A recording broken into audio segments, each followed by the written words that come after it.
माझ्या मते हा ना खूप इंडिव्हिज्युअल हे आहे.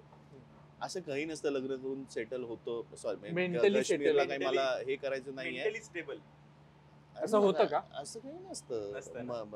भांडणं होत असतील तर इतकी इनस्टेबल असतो आपण की त्याच्यावर काही इनस्टेबल आपण कधीच नसतो जेव्हा भांडणं होत असतात.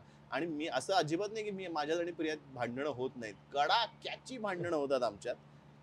पण जसं मी म्हटलं तसं आता थोडंसं बदललंय, पण आधी पण जेव्हा कडाक्याची भांडणं व्हायची ती जास्त माझ्यावरती जरी किती रागवली तरी पहिल्यांदा सॉरी म्हणायला तीच यायची.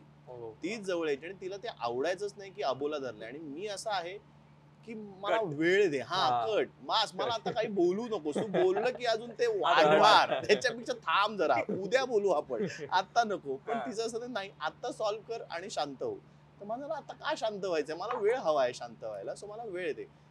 सो पण जेव्हा भांडण होतं ते इतके इनस्टेबल असतो, त्यामुळे माझ्या हे इंडिव्हिज्युअल आहे. आणि असं काही नाही की स्टेबल होतं किंवा काय, एकटाही माणूस स्टेबल असतो एकदम. आणि ना प्रत्येक वेळेला ना आपल्याला ऑलवेज दुरून डोंगर साजरे वाटतात. आपण जर लग्न केलेलं असतं तर आपल्याला असं वाटतं की यार एकटा असता तर काय मजा करतोय यार. पण एकट्याला हे माहिती असतं की यार नाही यार, एकट्यात मजा नाही यार, कोणीतरी पाहिजे एक साथीदार. हे ऑलवेज असतं. तुम्ही तुमचं ठरवायचं असतं.